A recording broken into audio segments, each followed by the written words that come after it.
কিরে ফুটো, কিরে ঢামড়া চুদা ওঠ রে, হাট মারা।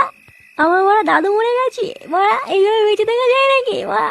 আরে গুলমারি ওঠ মারা, মারা সেই থেকে আবার শুয়ে গেছে মালমূল খেয়ে। আমি সবাই মরা মরা পুরনো হয়ে গেল, আমরা বাড়ি যাচ্ছি, চোদ্দা মারা ঘুমিয়ে গেছে। কে রে মা? হ্যাঁ কে তুই? আমার দাদুকে নিয়ে তারপরে উঠবো। আরে ঢ্যামনা, দাদু ক্লিয়ার হয়ে গেছে না, ওদের বাড়ি চলো, অনেক হয়েছে। কি বলছি মা, দাদু ক্লিয়ার? মারা দাদু ক্লিয়ার হয়ে গেল?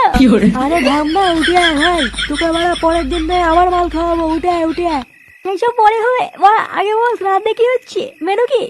দেখেছি মা, এইসব মাথা দেখে নিয়ে কি বলতে হয় বলতো? মানে 2 ঘন্টা হয়নি এখনো বুড়ো মরেছে, আর চোদ্দা এখনই বলছে মেনু কি? হ্যাঁ কেন মা, ভুল কি বলেছি? হ্যাঁ মা, বুড়ো গেছি তো গেছি, তাই বলে কি শ্রাদ্ধ খাবো নাকি? হ্যাঁ যাই হোক, বেশি কথা বলাবো না, হয় আমার দাদুকে নিয়ে, নাহলে ওরা বল মেনু কি হচ্ছে।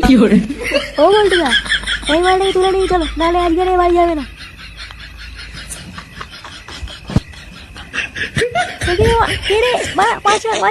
খুচরো পয়সা নেই, 5 হলে নাকি সেটা রাখি দেবো মা। ছাড়